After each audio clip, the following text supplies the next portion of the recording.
El sol del atardecer se colaba por los ventanales de la casa principal de la hacienda San Gabriel, en el corazón de la región cañera de Veracruz,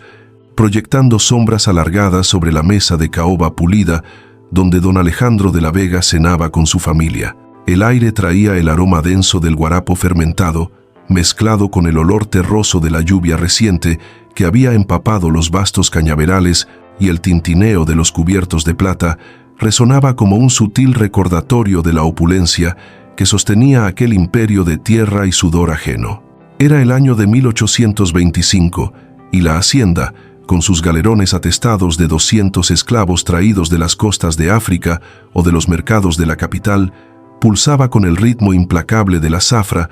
pero allí, en el comedor iluminado por candelabros de cristal importado de Cádiz, el mundo parecía intocable, un reducto de privilegios donde el sufrimiento de los otros era apenas un ruido distante. Alejandro, un hombre de 45 años con bigotes canosos y ojos fríos como el acero de una espuela,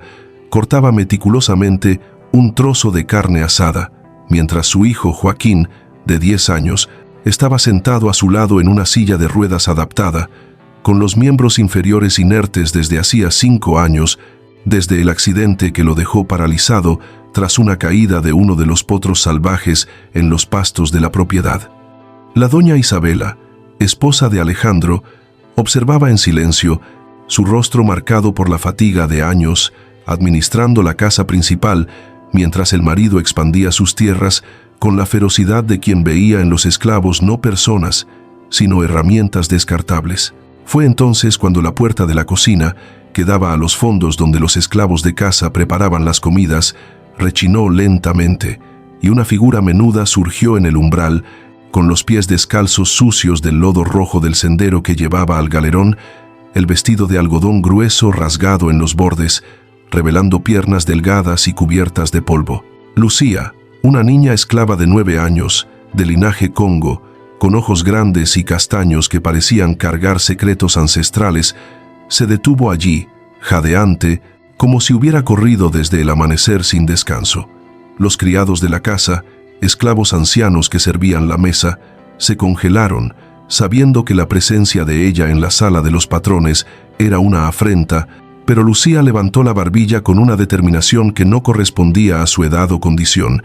y declaró con voz firme, cortando el silencio como una cuchilla: «Patrón, deme de comer, y yo sano al niño». El hacendado se detuvo con el tenedor a medio camino de la boca, el jugo de la carne goteando en el plato de porcelana fina, y por un instante el aire pareció más pesado, cargado de incredulidad, y el olor agrio del vino tinto derramado por un criado nervioso. Alejandro parpadeó, procesando las palabras de aquella criaturita que apenas llegaba a la altura de la mesa, una de las muchas que había comprado en subasta en el mercado de la capital por pocos reales, destinada a tareas ínfimas como recoger hojas caídas o limpiar los establos junto a su madre, una mujer esclava llamada Rosa, que se consumía en el galerón con los pulmones carcomidos por el bagazo de la caña. Entonces, la risa brotó de él, un sonido gutural y estruendoso que reverberó por las paredes forradas de tapices europeos, haciendo danzar las llamas de las velas y vibrar las copas. «Sanar al niño. Tú, una negrita inmunda del galerón, ¿crees que puedes hacer lo que los médicos de la capital no lograron?». Se inclinó hacia adelante, los ojos brillando con una mezcla de diversión cruel y desprecio arraigado, el tipo de mirada que reservaba para los esclavos que osaban levantar la voz por encima de un murmullo servil. La doña Isabela cubrió su boca con un pañuelo bordado, impactada pero conteniendo una sonrisa, mientras los criados retrocedían hacia las sombras, sabiendo que el humor voluble del patrón podía convertirse en furia en un instante. Alejandro continuó, la voz subiendo en tono burlón, apuntando el tenedor en dirección a Lucía como si fuera un arma. «Mírala, Joaquín. Esa apenas se sostiene en pie después de un día en el cañaveral, y ahora viene a decirme que va a sanar lo que Dios hirió. Vete de aquí, mocosa, antes que mande al capataz darte una tunda en el poste para que aprendas a no delirar de hambre». La humillación se esparció como el olor a azufre de una vela apagada, los criados riendo bajito para agradar al patrón, y Lucía sintió el calor subir a su rostro, las lágrimas ardiendo en las comisuras de sus ojos, pero no se movió, los puños cerrados a los lados de su cuerpo esbelto, el estómago gruñendo audiblemente en el silencio que siguió a la carcajada. El niño Joaquín, que hasta entonces observaba todo con ojos vidriosos de tedio y resignación, se inclinó ligeramente en la silla, su rostro pálido adquiriendo un repentino color rosado, y susurró a su padre, la voz temblorosa pero clara como la campana de la capilla de la hacienda: «Padre, mis piernas están calientes». Alejandro se congeló, el tenedor cayendo en el plato con un estruendo metálico que resonó como un presagio, y se volvió hacia su hijo, la risa muriendo en su garganta como si fuera sofocada por una mano invisible. Joaquín, cuyas piernas inertes yacían inmóviles bajo la mesa desde hacía años, ahora se removía, inquieto, los dedos de los pies contrayéndose levemente bajo la tela del pantalón de lino, un calor inexplicable, subiendo por las pantorrillas como si la sangre, adormecida, despertara de un largo sueño. La niña Lucía observaba, inmóvil, los ojos fijos en el niño, y en el aire flotaba un silencio opresivo, roto solo por el crepitar de la chimenea donde ardía leña de mezquite, liberando un perfume amaderado que contrastaba con el sudor frío que perlaba la frente del hacendado. Era el instante, el momento en que lo imposible irrumpía en la rutina brutal de la hacienda, y Alejandro, por primera vez en décadas de mando absoluto, sintió un escalofrío en la espalda, como si las sombras del galerón, siempre relegadas a los confines de la propiedad, se hubieran infiltrado en la casa principal para cobrar un precio impagable. Para entender cómo aquella negrita esclava había osado invadir el sanctum de los patrones con una promesa tan absurda, era preciso retroceder algunas semanas al calor sofocante de un mediodía de febrero, cuando el sol abrasador de Veracruz golpeaba sin piedad los cañaverales interminables de la hacienda San Gabriel. El aire estaba denso de humedad, cargado por el vapor de las hojas húmedas y por el hedor agrio del sudor de los esclavos que se encorvaban en el corte, los machetes clavándose en la tierra oscura con un ritmo mecánico impuesto por el látigo del capataz Benito, un hombre corpulento de 30 años, con cicatrices en el rostro de peleas pasadas y una reputación de crueldad que hacía callar hasta a los pájaros de la selva cuando él se acercaba. La hacienda, herencia de un linaje de hacendados que se remontaba a la conquista y ahora florecía en el imperio del azúcar, se extendía por cientos de hectáreas, con la casa principal erigiéndose como un palacio colonial en el centro, sus paredes encaladas de blanco y amplias terrazas contrastando con los galerones de bahareque al fondo, donde 200 almas vivían hacinadas en barracones húmedos, el suelo de tierra apisonada cubierto de paja enmohecida y el aire eterno de miseria humana. Don Alejandro de la Vega, descendiente de españoles que habían cruzado el Atlántico con sueños de riqueza, gobernaba todo con puño de hierro, comprando esclavos en las subastas de la Ciudad de México o directamente de los traficantes que aún burlaban las leyes de la corona. A sus 45 años, era alto e imponente, con una barriga incipiente de quien se daba banquetes mientras otros hambrientos trabajaban, y su esposa, doña Isabela, de 42, una mujer de rasgos finos y cabello recogido en un moño severo, administraba a los esclavos de casa con una eficiencia fría, distribuyendo tareas que variaban desde lavar la ropa de los patrones en el río cercano hasta preparar las comidas con ingredientes que nunca probarían. Su hijo, Joaquín, había nacido en el privilegio, pero a los 5 años sufrió el fatídico accidente. Jugando en los establos, fue pateado por un semental salvaje, las vértebras partiéndose como ramas secas, dejándolo atrapado en una silla de ruedas importada de Cádiz, un recordatorio constante de la fragilidad que Alejandro detestaba admitir en su mundo de control absoluto. Los médicos de la capital, consultados a toda prisa, habían negado con la cabeza, declarando la parálisis irreversible, y desde entonces Joaquín vivía una existencia confinada, sus días llenos de tutores particulares que intentaban llenar su mente de latín y aritmética, mientras el cuerpo se pudría en la inactividad. El niño de 10 años, ahora, con ojos melancólicos que miraban el horizonte de los cañaverales, como si soñara con una libertad que ni los esclavos osaban imaginar. En el galerón, La vida pulsaba a ritmos diferentes. Un submundo de susurros nocturnos en lenguas africanas, mezcladas con el español corrompido, donde las madres esclavas contaban historias de espíritus y ancestros para calmar a los hijos aterrorizados por los castigos diarios. Lucía, hija de Rosa, una mujer de 38 años originaria de una aldea en la Costa de Marfil, había llegado a la hacienda a los 4 años, vendida junto con su madre, tras la muerte de su antiguo señor en una epidemia de fiebre amarilla. Rosa trabajaba en el corte desde el amanecer hasta el anochecer, los hombros curvados bajo el peso de los haces de caña que cargaba leguas a pie, su piel oscura marcada por cicatrices antiguas de azotes que el capataz Benito aplicaba por cualquier retraso, como la vez que osó pedir un día de descanso para el parto de otra cría. Lucía, pequeña y ágil, era asignada a tareas ligeras: recoger los trozos de caña caídos que los sopilotes picoteaban o barrer las hojas secas de los patios. Pero desde temprano demostraba un don extraño, una sensibilidad que la hacía poner las manos sobre heridas de compañeros del galerón y aliviar dolores con toques que parecían calmar el fuego de la carne rasgada. Los más viejos susurraban que era herencia de Yemayá, la madre de las aguas, que los ancestros invocaban en rituales escondidos en el monte, pero Lucía no comprendía. Para ella, era solo un calor que subía de sus palmas cuando veía sufrimiento, un secreto guardado como el poco de piloncillo que robaba del almacén para compartir con su madre enferma. Aquel mediodía fatídico, el incidente que lo cambiaría todo, comenzó con un grito agudo venido de los confines del galerón, donde Rosa se había desplomado en el suelo lodoso, el pecho agitándose con una tos ronca que expelía flema oscura, víctima del bagazo fino de la caña que se infiltraba en los pulmones como veneno lento, una enfermedad común entre los esclavos que el hacendado ignoraba, prefiriendo comprar nuevos cuerpos a curar los viejos. El capataz Benito, alertado por el grito, se acercó con pasos pesados, el látigo de cuero trenzado enrollado en el cinto, y encontró a Lucía arrodillada junto a su madre, las manitas presionadas contra el pecho de Rosa, murmurando palabras en una lengua que mezclaba el español con ecos bantúes aprendidos de las abuelas en la travesía del Atlántico. «Levántate, holgazana,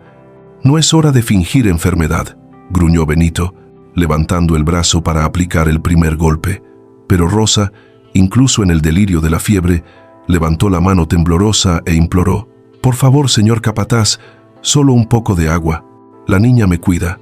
Benito rió, un sonido áspero como el crujido de ramas secas, y bajó el látigo, pero no sin antes escupir en el suelo junto a ellas, prometiendo que a la mañana siguiente Rosa sería arrastrada al poste si no volvía al corte. Lucía, con el corazón apretado como una fruta madura aplastada, continuó el toque, sintiendo el calor fluir de sus palmas al cuerpo febril de su madre, aliviando lo suficiente para que Rosa respirara sin el gemido constante,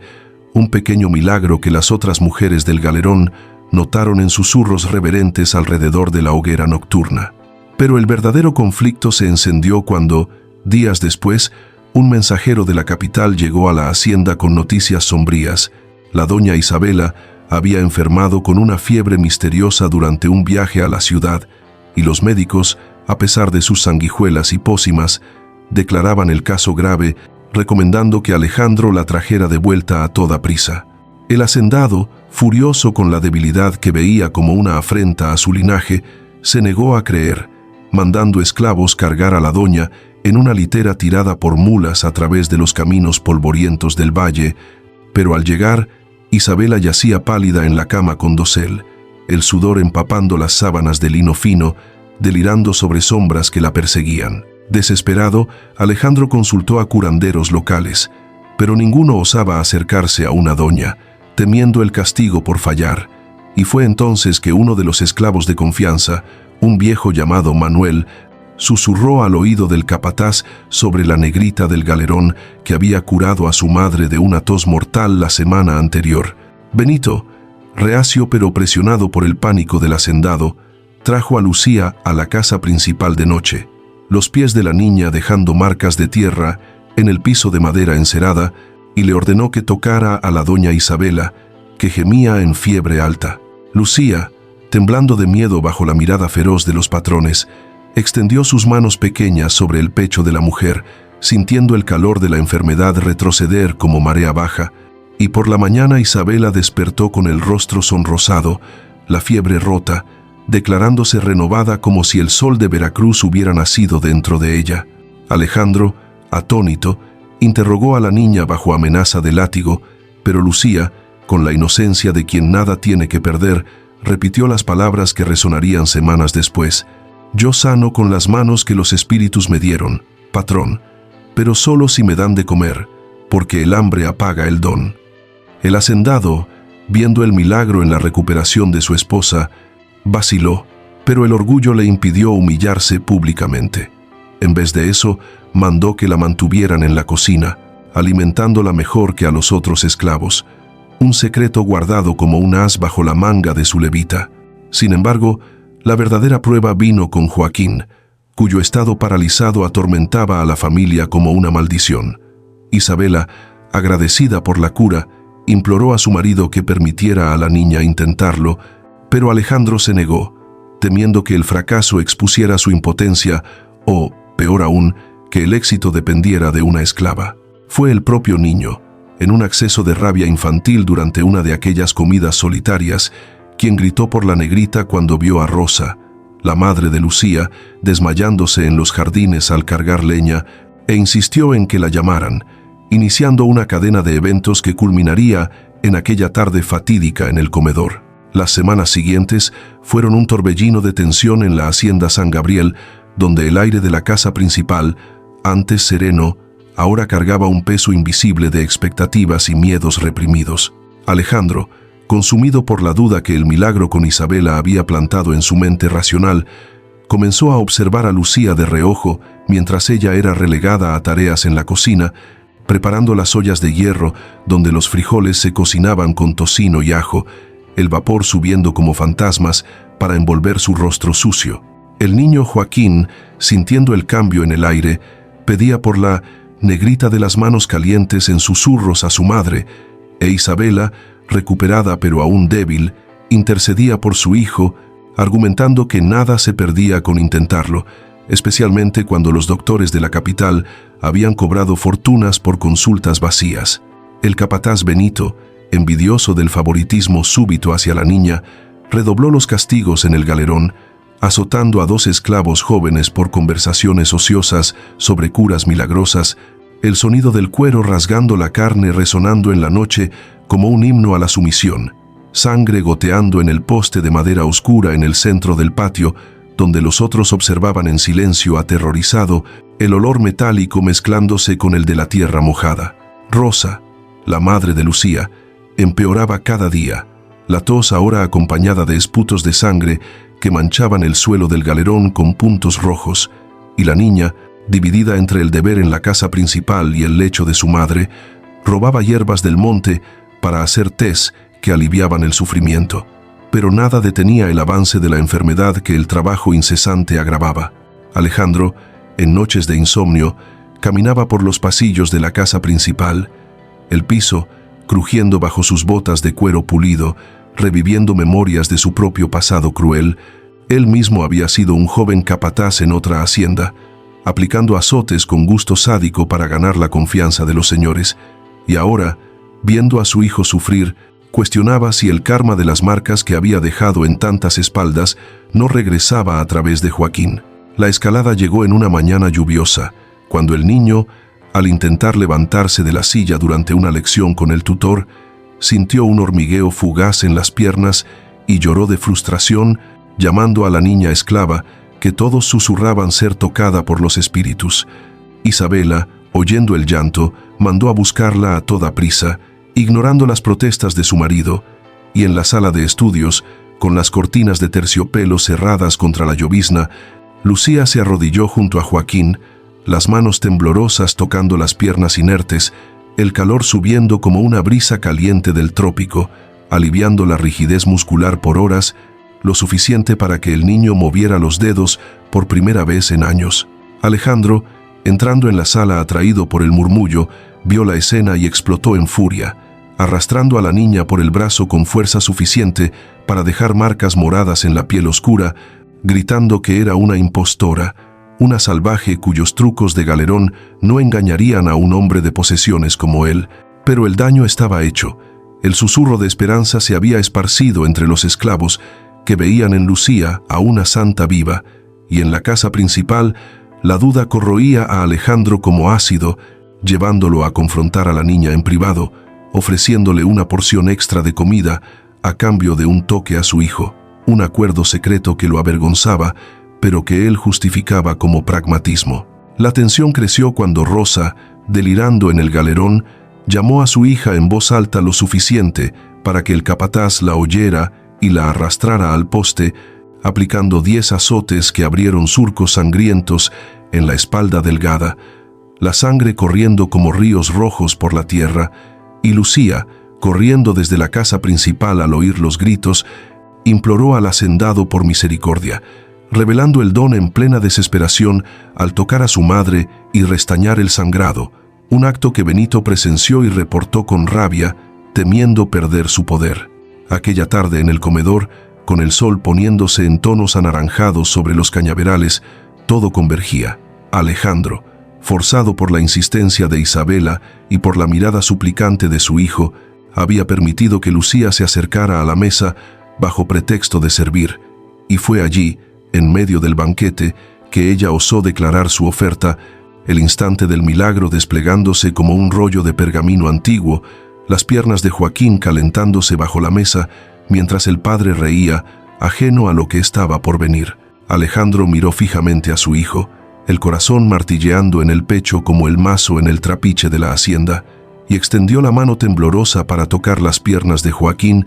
sintiendo el calor anormal que emanaba de allí, un pulso vital que desafiaba los años de atrofia. La niña Lucía permanecía de pie, los ojos bajos pero la barbilla erguida, el estómago vacío rugiendo como un trueno distante, y la doña Isabela se levantó de la silla, el pañuelo cayendo al suelo, acercándose al niño con lágrimas en los ojos, murmurando plegarias a la Virgen que mezclaba con invocaciones a entidades que no osaba nombrar. Los criados, paralizados en las sombras, intercambiaron miradas cargadas de asombro y miedo, sabiendo que un milagro en la casa principal podía sacudir los cimientos del galerón, donde Rosa aún gemía de dolor fresco por los latigazos. Joaquín, con una sonrisa tímida rompiendo el rostro pálido, intentó erguirse, las piernas temblando pero sosteniendo el peso por un instante glorioso antes de ceder, cayendo de nuevo en la silla con un golpe sordo,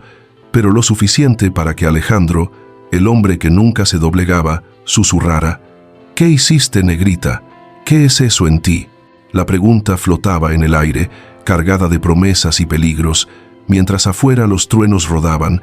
anunciando una tormenta que lavaría los secretos de la hacienda o los enterraría más profundamente. ¿Puedo continuar al siguiente bloque? Conteo aproximado, 2.500 palabras. ¿Terminó?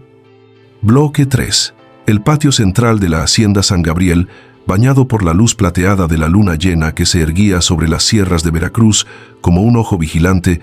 se había transformado en un escenario de sombras danzantes y susurros cargados de furia ancestral. El aire húmedo de lluvia reciente, impregnado por el olor a tierra revuelta y el sudor agrio de los cuerpos tensos que se reunían alrededor del poste de castigo, una estructura de madera dura clavada en el suelo como una cruz profana. El capataz Benito, con el rostro iluminado por la antorcha que sostenía en una mano y el látigo enrollado en la otra, arrastraba a Lucía por el brazo delgado,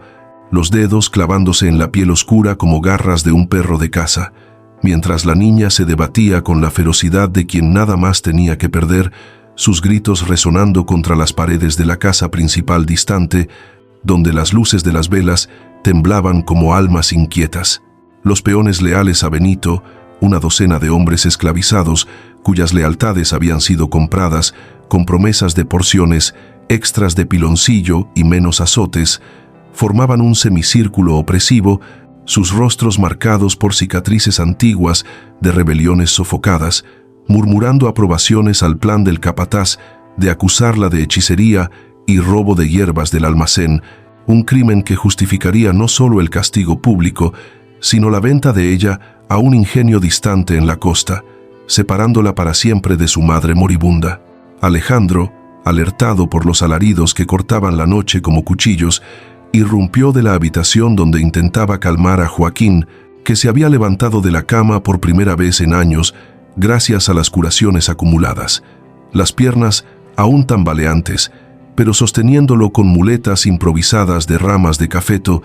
el niño corriendo torpemente por el pasillo oscuro, el corazón disparado como el de un venado perseguido. ¡Alto! ¡Suéltenla!, tronó el hacendado, su silueta imponente proyectada por la luna, la levita desabotonada, revelando la camisa empapada de sudor. Pero Benito, embriagado por el poder momentáneo, se volvió con una risa sádica, el látigo desenrollándose con un chasquido que rasgó el aire húmedo. Esa bruja iba a envenenar al niño, patrón. Lo vi con mis ojos, ella mezclando raíces en su comida para robarle el don a los suyos. La mentira inflamó el patio como pólvora, y uno de los peones avanzó con un machete erguido, listo para el primer golpe. Pero Isabela surgió de las sombras del galerón, el vestido de muselina sucio de lodo de su corrida, para alertar a la hija de Rosa, gritando: «¡Mentira!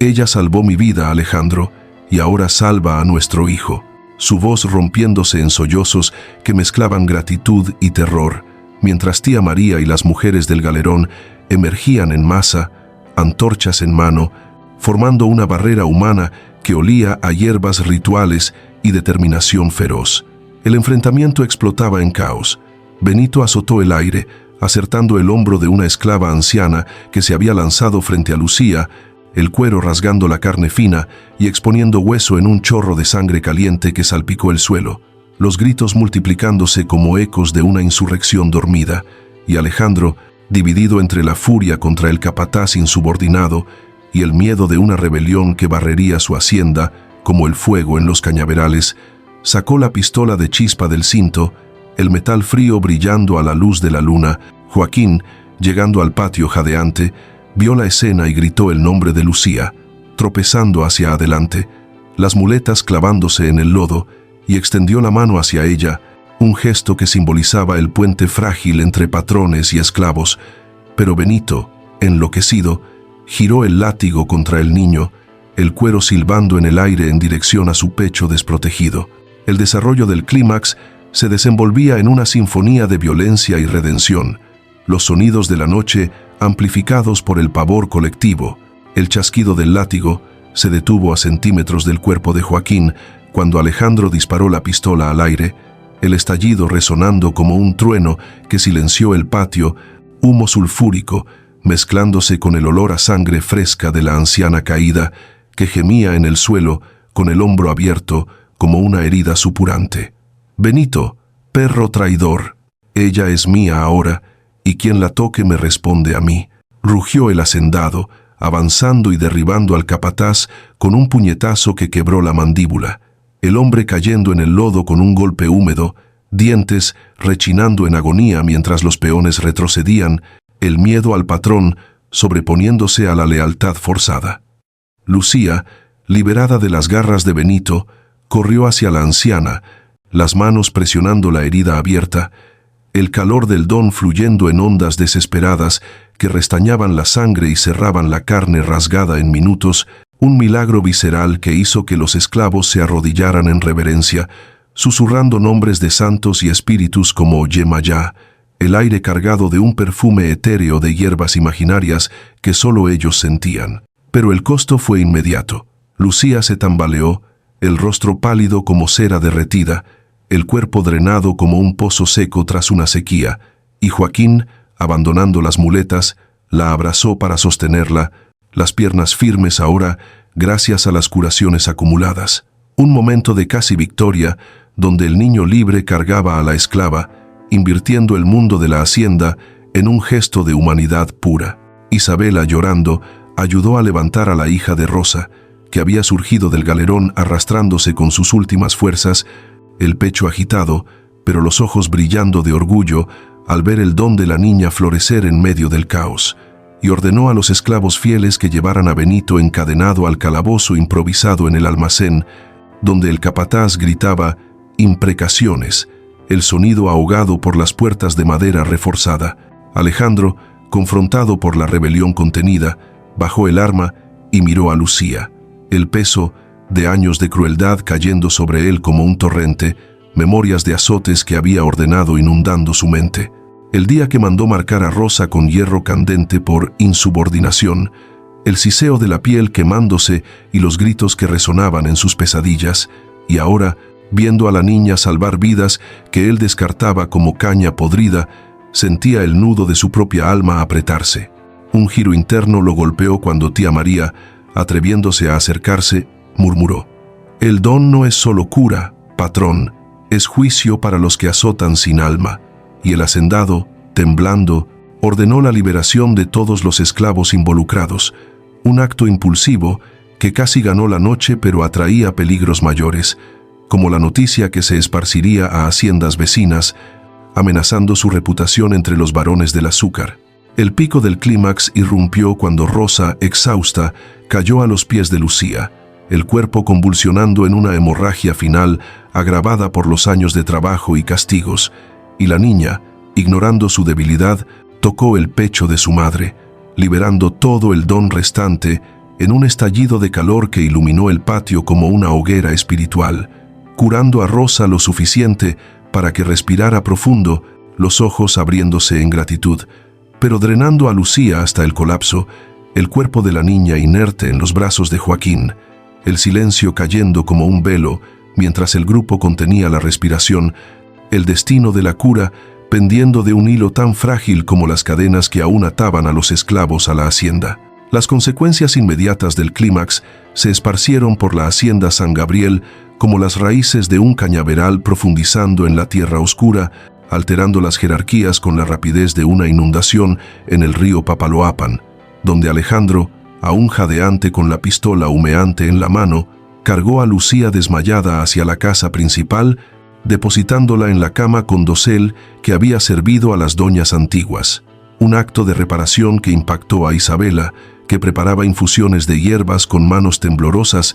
el olor a manzanilla y menta, llenando la habitación como un bálsamo contra el horror de la noche. El capataz Benito, arrastrado al almacén y encadenado a un poste de madera, gritaba maldiciones hasta el amanecer, pero Alejandro lo condenó a ser vendido en el mercado de Puebla, un destino irónico para el hombre que tanto había aplicado castigos,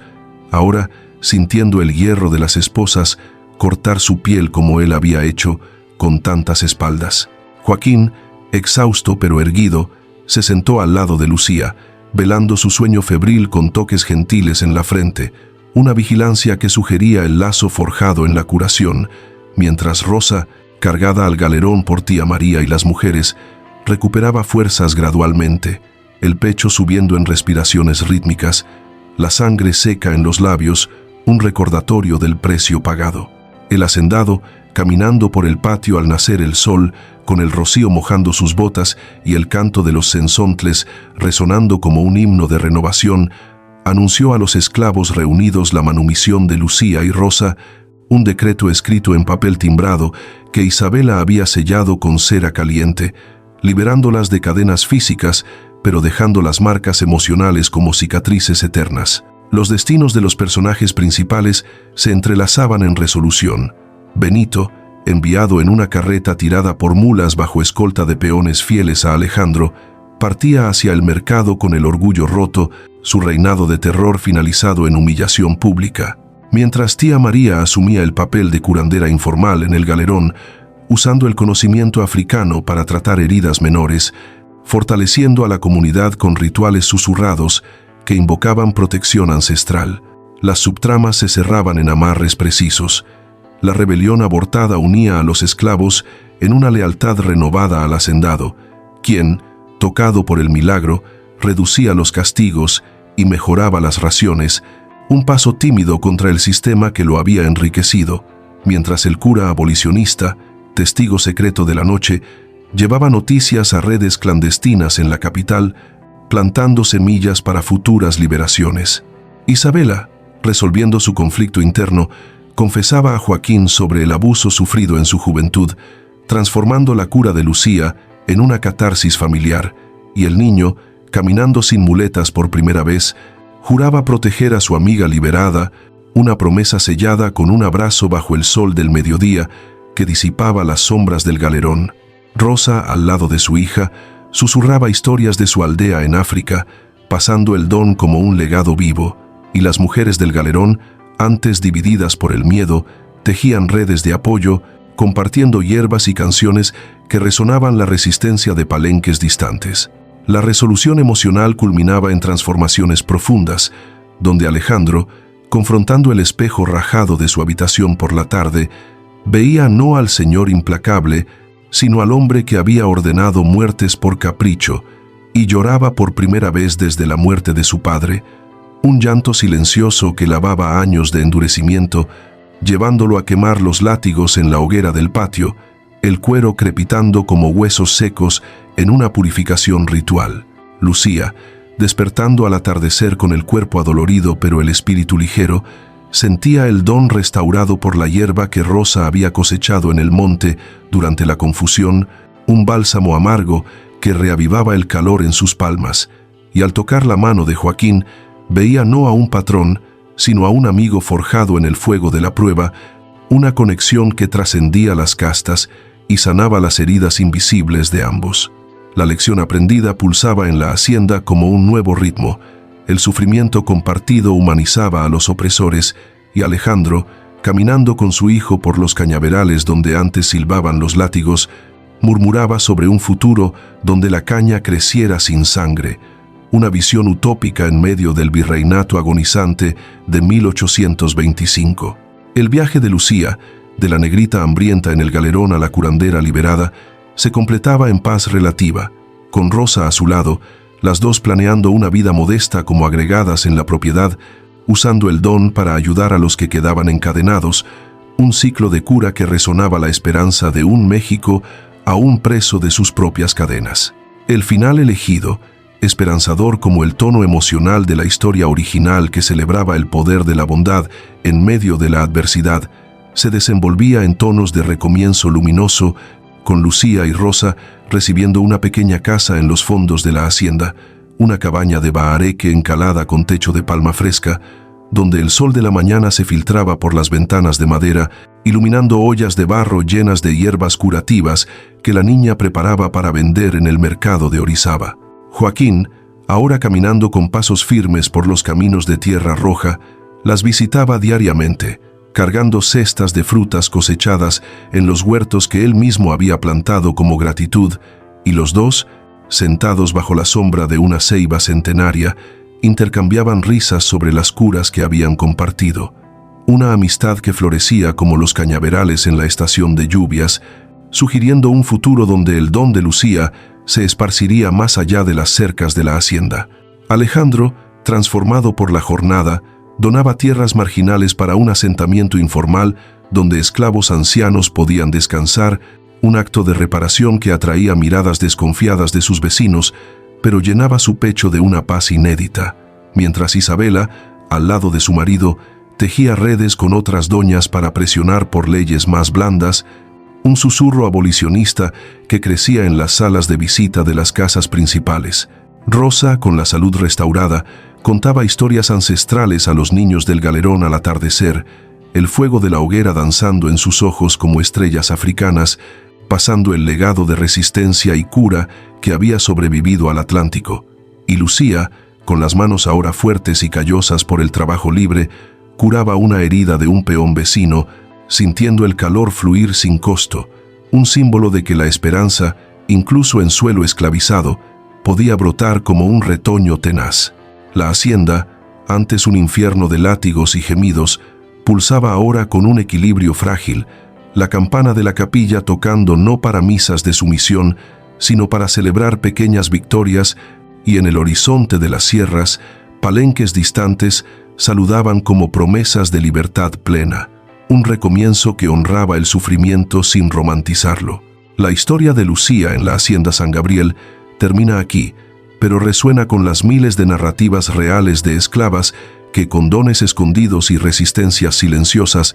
moldearon México entre 1550 y 1829, enfrentando la brutalidad del tráfico y los ingenios para preservar sabidurías africanas que curaron cuerpos y almas en medio del horror. Cada toque de cura, cada grito ahogado en el galerón, refleja el legado de la esclavitud que aún marca nuestras tierras con desigualdades profundas, recordando que la verdadera libertad surge del coraje de quien, como Lucía, osó desafiar las cadenas con manos extendidas. Gracias por acompañar este viaje hasta el final. Si esta historia de esperanza en medio del dolor te ha conmovido, suscríbete al canal para más relatos que rescatan lo invisible de nuestra historia. Aquí contamos lo que necesita ser recordado y tu presencia fortalece esa voz. Ahora quiero saber, ¿qué sentiste con el recomienzo de Lucía y Joaquín? ¿Esta cura te hizo reflexionar sobre las marcas de la esclavitud en el México de hoy? Cuéntame en los comentarios. Comparte si conoces historias similares de tu familia o región. ¿Qué lección te llevas de esta narrativa? Dímelo ahí y construyamos esta conversación